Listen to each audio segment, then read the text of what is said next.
Taiwanese index is up around 0.6%. The disinflation that we have seen so far has not come at the expense of a weaker labor market.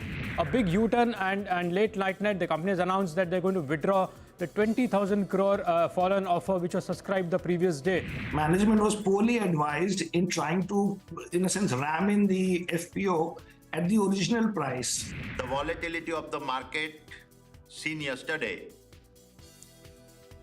our board strongly felt that it would not have been morally correct to proceed with the appeal. The markets are starting about 0.5% lower.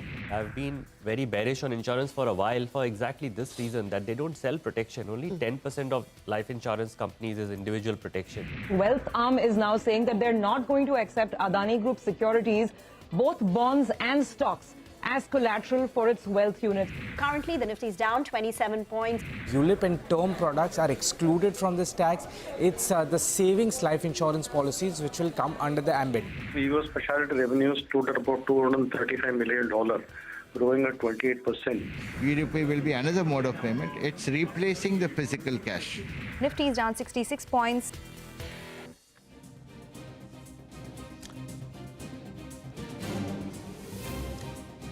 Well, the moves continue, and sharp moves once again. You're with us here on a fresh new edition of Closing Bell. I'm Prashant, and with me, we've got the full Marvel team joining us. Rima is here, Surabhi is here, Nigel, of course, makes a presence as well. Absolutely. Nigel, welcome to the studio. Thanks so much. Welcome, actually. It's been a long time. It's been a long time, but yeah, it's good to be here, and it's going to be an exciting 60 minutes, let me assure you, because it's expiry that's going to play out. Plenty of queues out there. So hopefully we can handle it. Yeah, no, absolutely. I mean, I think between all of us, we'll try to. But the thing is, it is volatile out there, still very volatile. And as we begin this last hour, look at what the market is doing. I mean, we were down 100 plus points, we're down 40. So you're seeing very sharp 30, 40, 60 point moves, compressed moves coming in just like that. I mean, in a few minutes, and then they disappear. So gains are not staying, losses are not staying as well, which I think sort of you can look at it depending on whether you're optimistic about prospects or pessimistic. But that's where we find ourselves at.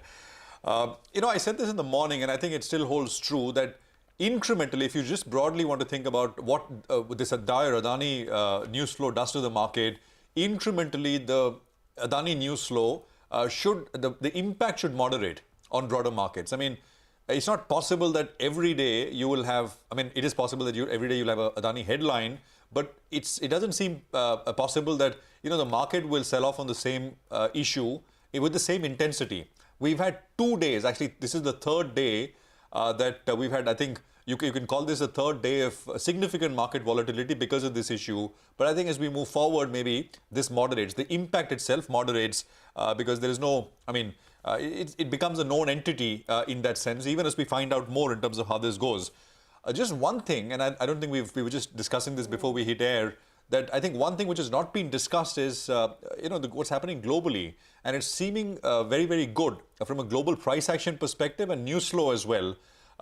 Technically speaking, both the big indices, the Nasdaq and the S&P, look like they're starting something new. Of course, we had the Fed not pushing back to markets rallying and throwing in that term disinflation 10 times overnight. So I think that is another thing which is building up. At some point, the market here will take note of it once I think we are through with all of this. On the Nifty, and I think on the upside, anything which may come we'll take. But on the downside, I think it's good if these levels hold 17,353, which is yesterday's low, and then the 200-day, which comes in at 17,291. Guys, hi. Hi. So the low today was